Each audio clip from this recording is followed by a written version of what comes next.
muri Yesu habamwe abana mbere yuko bafiyanse baboneka. Muri Kristo habamwe amazu n'ibibanza bitaraza. Muri Yesu habamwe imodokari perimizi itaraza. Muri Kristo ibi ngibi mujyaho ngo Imana ntiyaguha imodokari ngo nta perimi. Kuki sitayibanza perimi kayiguha nyuma?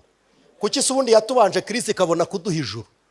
Muri Kristo Imana ariko kuki mujya muri formire ibi abarokore twigira kugira ngo ikigeragezo kive ku mukristo nuko ubanza ukacyemera, wamara kucyemera ukagisuzugura, wamara kugisuzugura ukakirwanya. Ibi mutaremera umukristo z'umwambaro we, kuko iyo utazi icyo uri cyo ntumenya n'icyo urinda. Iyo utazi icyo ufite ntumenya icyo uhisha. Ugasanga umuntu ataye Kristo akamuta kugira ngo bamuhe akazi, akamuta akava mu giturage ari umukristo, yagera ikigara akavuti ndaba umusirimu pa. Kuba tutaza aho Imana izanyura ntibisobanuye ko itazaza. Kuba utabona inzira ntibivuze ko idahari. Wowe ntayo ureba nyine, ariko yavuze ko izaza. Ikintu kibuze isezerano ry'Imana gusohora muri Kristo. Ntabwo ari Kristo tugenda ngo dufashwe gusa, aradufasha akanaturinda, araturinda akanatuvugisha, avugana natwe akanakora ibyo yavuze. Ni umwami ubana natwe muri ubu buzima. Imana ikuzanira umutumirwa uruta abandi. Haleluya. Kandi azira igihe cye, azi ikimuzanye, azi ikibura, azi icyakora. Haleluya. Uzabanza ugira wowe urakarira bake wamenye, urakarira bake wamenye, abo utaramenya nibo benshi. Kandi uko bukeye umurozi aravuka, ariko tukaba muri bo, tukagenda muri bo. Yesu wizeye imbaraga z'umutungo we yaravuze ngo aho mbasize ni hagati y'amasega, mwebwe muri intama.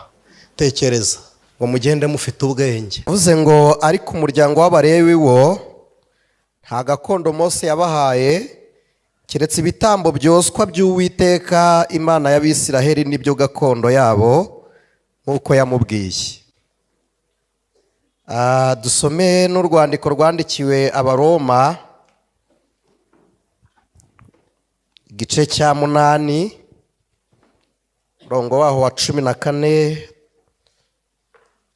Muraza kwihangana dusoze n'uwa 17.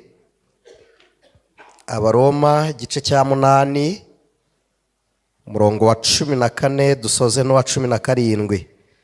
Haravuze ngo abayoborwa n'umwuka w'Imana bose nibo bana b'Imana, kuko mutahawe umwuka w'ububata ubasubiza mu bwoba, ahubwo mwahawe umwuka ubahindura abana b'Imana, udutakisha uti Abba Data.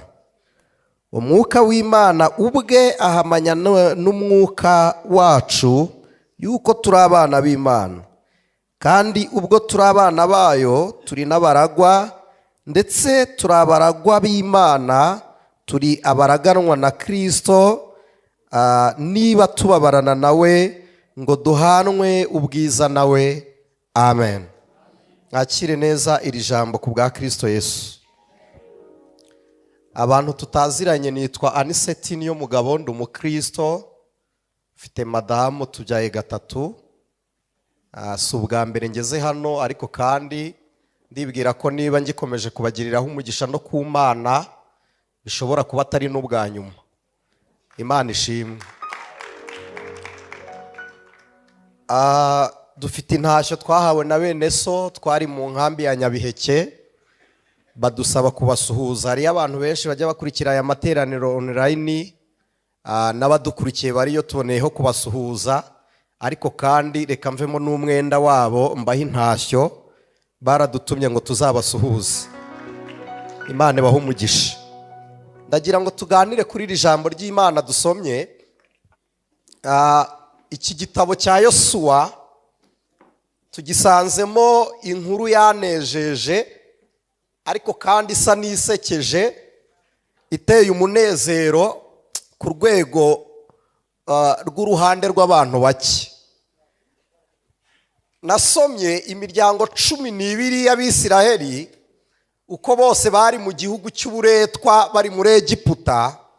Imana yavuganaga nabo, kimwe mu bintu byabaruhuraga umutima, babaga bakumbuye gutaha mu gihugu. Bumva igihe bazashyika mu gihugu cy'amasezerano bazaba baruhutse, kandi koko byari byo. Imana ivugana nabo, irabarinda, ibakiza byinshi, ariko ngo bagere igihe cyo gutaha, Abalewi Imana ibwira Mose ngo ntuzabahe gakondo muri icyo gihugu, ntuzigere ubaha ubutaka, ntuzabahe icyanya bubakamo. Iramubwira ngo keretse ibyo kurya byo ku gicaniro gusa. Abizera uyu munsi, abakristo,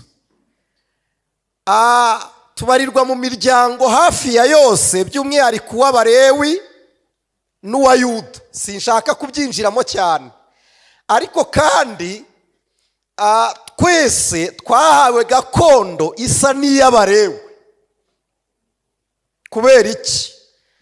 Abalewi, dusomye Bibiliya, uyu Lewi avuka, nyina amwita Lewi, yaravuze ngo ni ugufatanwa, cyangwa se turakomejwe.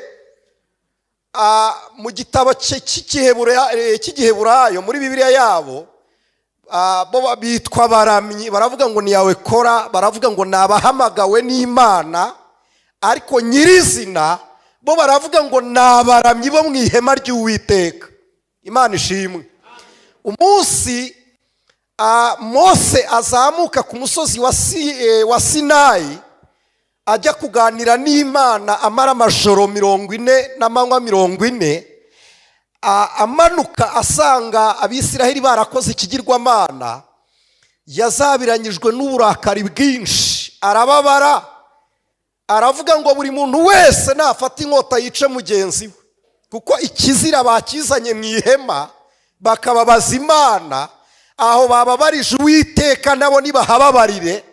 Abandi batinya kugira iryo shyaka, Abalewi bafata inkota bahinda mu bantu barabatema. Bakimara gukora icyo kintu cyonyine, Imana ivugira muri Mose, iravuga ngo kuko mugize ishyaka ryo kweza ihema ryanjye, mbahinduye abaramyi bo mu ihema, uyu murimo uzakorwa namwe. Imana ibagabira ubwo butambyi, ibemerera gukora imirimo y'ahera hahera. Imana ishimwe. Abalewi barakomera, reka nihute, bavamwe abatambyi, ndetse mu byiciro byinshi kw'abatambyi burya ntibanganaga. Habaga hari abatambyi bajisha igitambo, kuko bose ntibabaga banganya imbaraga, hari abasaza batari kugifata. Hakavamwe abatambyi bajisha igitambo, hakavamwe abatambyi bagicinja bakica, hakavamo n'abatambyi bagitambira Uwiteka. Muri aba Balewi bari bafite ishyaka, kandi Imana ibarobanurira umwambaro uruta uw'abandi. Iravuga ngo mbemereye umwenda wa efodi. Imana ishimwe. Mbemereye umwambaro ubatandukanya na rubanda. Iyi efode yabagaho amabuye abiri, iryitwa Elimu na Turimu. Aya mabuye niyo nta muhanuzi wabaga ubarimo, bayakoreshaga ubufindo, imvugo y'Uwiteka bakayibonera kuri aya mabuye. Imana itoranya imyambaro, ihitamo kubambika efode, umwenda w'igitambyi. Imana ishimwe. Nibutse Ezira ataha ava mu gihugu cya Babuloni agiye Yerusalemu. Ezira naramukunze, yanyuze mu nzira mbi, ahurira n'abanyazi. Umutima we wihebye, yibuka Imana yabanye nabo imyaka 70 mu bunyage. Aravuga ngo iyo Mana ntabwo yigeze icogora, kandi ntigeze inanirwa. Aravuga ngo ntabwo nyishakiraho izindi ngabo, amaboko yayo arahagije. Abwira abo bari kumwe kukageza hava, aravuga ngo reka twiyirize gatatu nibura tuyoboze Imana inzira. Aha ndahakunda, Imana ntiyigeze icira abaye ziri inzira, ahubwo yasibuye, yari ifunze. Hari amasengesho asaba ko Imana iducira inzira, ariko hari n'amasengesho asibura izasibye. Imana akenshi ica inzira aho zitari, ariko aho ziri ntijya yemera agasuzuguro k'abazisiba, irazisibura kugira ngo ivune n'amaboko y'abazisibye mbere. Imana ishimwe. Sinzi niba hari umuntu twumvikanye, kuko iyica inzira abasibye iza mbere bajyaga gusiba iza kabiri, ariko kuzisibura iri kubereka ko bikoze ubusa. Ariko ngo bagere mu gihugu cyo nari ngendereye, ngo barareba. Esira yari umwanditsi w'amategeko n'amateka ya Isiraheli, ariko yigisha n'amategeko y'Imana ya Isiraheli. Noneho by'umwihariko yibandaga ku rubyiruko, ku bavukiye muri Babuloni, ababwira ngo Imana yacu bigenda bityo, bitwara gutya. Amategeko y'Uwiteka, Imana y'Abaheburayo naya we yari umurinzi. Ariko kandi ngo akigerayo, ngo basanga ngo hari ikibura mu rusengero kugira ngo icyubahiro kigaruke. Ngo asanga igitabo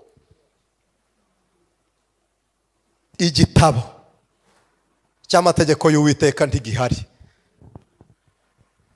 Ahamagara n'abatambyi. Icyo ngendereye ni iki? Aravuga ngo nshaka umutambyi utarataye ikanzu. Icyo nicyo nashakaga. Na Nehemiya ajya gusana Yerusalemu, yaravuze ngo hari umutambyi waba ukifite ikanzu, waba utarataye ikanzu, nibura ngo dukorane twubake inzu y'Uwiteka. Arangije ntiyahera ku nkingi z'inzu, ahera ku nkike.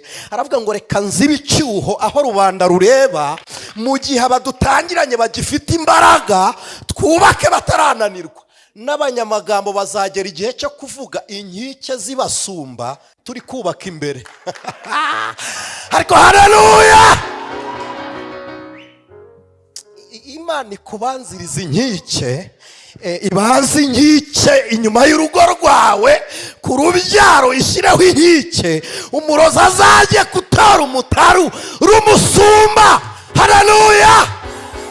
Arabanza asana inkike. Imana ibanza isana inkike. Ijambo riravuze ngo turabaraganwa na Kristo. Kristo ajya kuva mu ijuru ntabwo yamanutse ngo aze gusigwa n'ariya mavuta Marita yamusutse ku birenge. Oya, ntabwo ariyo yimitse Yesu. Ariya yari ikimenyetso cy'ubuhanuzi bushushanya uwasizwe, ariko Kristo yamanutse yarasizwe. Kuko iyo asigirwa mu isi ubwami bwe bwari kurangiriraho, ariko yasigiwe mu ijuru aho buzakomereza. Amanuka yarasizwe. Hari uburyo Imana ibanza kubaka urukuta igashyiraho inkike, kugira ngo ibirwanya umuntu. Ka Dawidi yarabanje igahera training mu ishyamba. Aragenda ajya mu ishyamba. Ikintu cyantangaje, Dawidi ari mu ishyamba, Sawuli yari ari ku ngoma. Sawuli ni mwene Benjamini, Dawidi akaba uwo kwa Yuda. Bene Benjamini nibo bonyine bakoreshaga ibuye, ntabwo ari umurage w'Abayuda, wari uwo kwa Benjamini. Dawidi yimanurira inanga, aragenda aracuranga. Bene Benjamini ngo baryoherwe n'umuziki, baramubwira ngo twigishe gucuranga, natwe tukwigishe gutera ibuye. Bamuha umurage uzica Goliyati. Ntabwo uyu murage wari usanzwe uri mu biganza bya Sawuli, ariko ntabwo intsinzi iri mu biganza bye. Niyo mpamvu n'umurage wajyaga kuvayo wibuye ukajya kwa Dawidi. Imana ikubanziriza inkike mama. Bene da, Imana ibabanziriza inkike. Imana ibabanziriza inkike. Dawidi yabanjije ku kabuye, ntabwo yarazi ibyo ari byo. yari arimo arakina, ntabwo yari azi ibyo ari byo. Yigishije abantu gucuranga. Abantu mwaragiye murabizi, iyo umuntu akuganirije ari aho ngaho byonyine, umuntu mubana mu rwuri aba ari inshuti nziza. None kubigisha gucuranga baramufasha gutarama, kandi uko abaha umuziki araryoherwa nuko awutanga. Gutanga, iyo umuntu atanga ikimurimo aba afashwa no kukirekura. Dawidi byari umunezero, kubigisha gucuranga byari umunezero. Bamwigishe gutera ibuye Imana yateguye kera, Goliyati.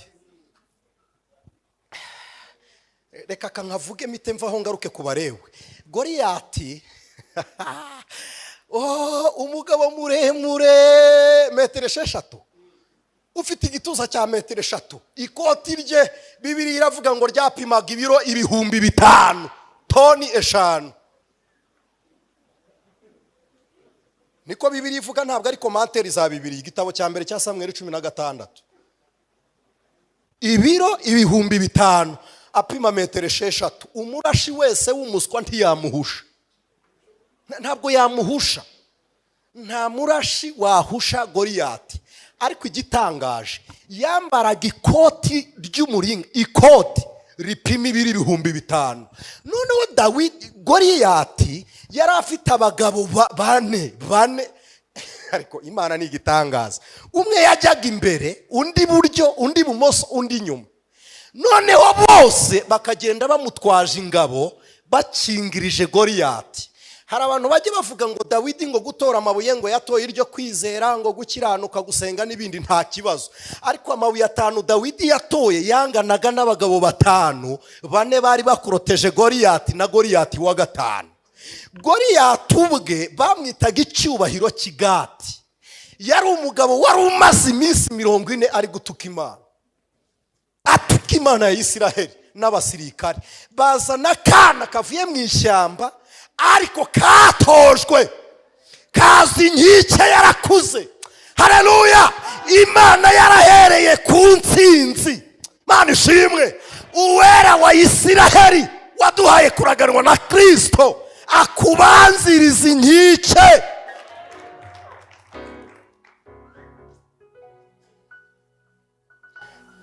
Kahagera gasanga abasirikare bashiriye mu buvumo. Ase ko mu Rwanda mwihishe, mwese ko muri mu ndake, habaye iki? Bataramusubiza ngo yumva ikigabo kiyamira gituka Imana. Aravuga ngo ntibishoboka ko uyu mugabo uri gutuka Imana umwami yaba atamufiteho amakuru. Ntabwo watuka Imana y'Isiraheli, umwami uri muri Isiraheli nta makuru agufiteho. Arababaza ngo umwami amuvugaho iki? Kiriya kigabo nta n'ibihembo umwami yashizeho. Abanza kureba ko kwica Goliyati hari akantu karimo, nibura ndamuhitana bigende gutyo gusa. Atangira kubaza ibihembo. Intsinzi yamaze kuyizera kare, nimuhitana harya biragenda bite? Abuneri ngo amwumve, aravuga ngo ndagutwara tu. Eliyabu na Shama baravuga ngo ubwibone ugira udutama badusigiye ndi. Umugabo bari gutuka niwe uzanye intsinzi. Uramubaza aho udutama turi, kandi yazanye amavuta y'igishwamwaka ku rugamba. Yaje agemuye, wowe ntubaza ingemu, urabaza udutama ngo ujye kuturagira Goliyati yaguhejeje mu buvumo. Ngo udutama twawe turihe? Dawidi ngo abatera umugongo, ahindukirira Abuneri aramubaza ngo wanjyana kwa Sawuli? Mwihangane se nuvuga ibinyuranye. Iteka ryose barababwira ngo ikintu mutaranga kibahoraho. Hari ibyo abakristo banga, ariko ibyo mwanga mumbabarire muzabibona. Ahubwo ibyo mutinyuka mukarwana nabyo nibyo bizabatinya. Naho ikintu wanze kigusirisimbaho. Mu Kinyarwanda twaga tuvuga ngo icyo wanga mukabana ni imbeba. Urayitega ikaza, nta muntu uyicirira. Kandi zo gatsindwa zikunda gukinira hejuru ya saro, ari uko abashyitsi bahari. Gakiniraho ari uko abashyitsi baraho. zigira ibihe bitatu zikinamo. Iyo umuntu atangiye gusinzira, mu gihe abashyitsi bahageze, ariko Mana y'imbaraga, no mu gihe utari uri mu rugo ugifungura zikwakira ureba. Icyo wanga mu kabana ni imbeba. Ibi abarokore twigira kugira ngo ikigeragezo kive ku mukristo, nuko ubanza ukacyemera, wamara kucyemera ukagisuzugura, wamara kugisuzugura ukakirwanya.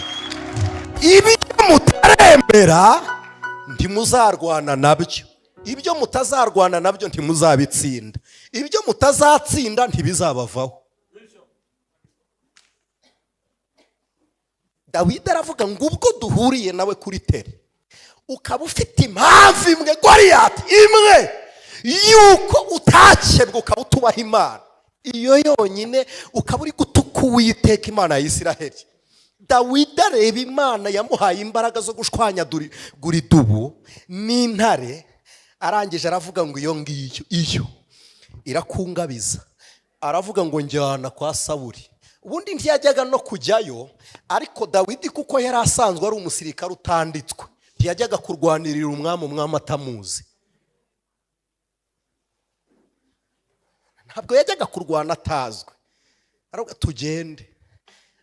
Agezeyo hari akantu nakunze, yanga ikanzu ya Sawuli. Aramubwira ngo oya, noneho reka tugaruke dusimbuke gato tuganire. Dawidi wanze ikanzu ya Sawuli yanze y'urugamba kuko Sawuli nta ntsinzi afite. Ariko Sawuli amusanga Inayoti Rama, yarayambuye ayimwambitse, Dawidi arayemera kuko yari y'ubwami. Yanze intambara za Sawuli, ariko iy'ubwami aravuga uti yinzanire ni iyanjye. Sawuli amuhanurira yambaye ubusa.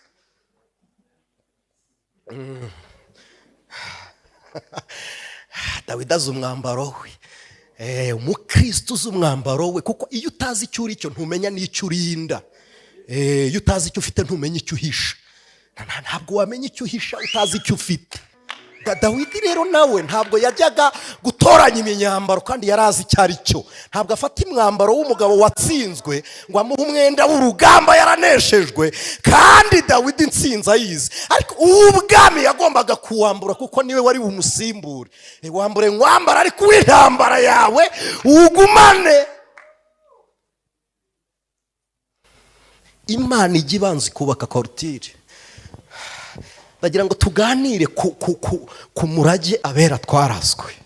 Imana ishimwe, Imana ishimwe, kandi Imana ishimwe.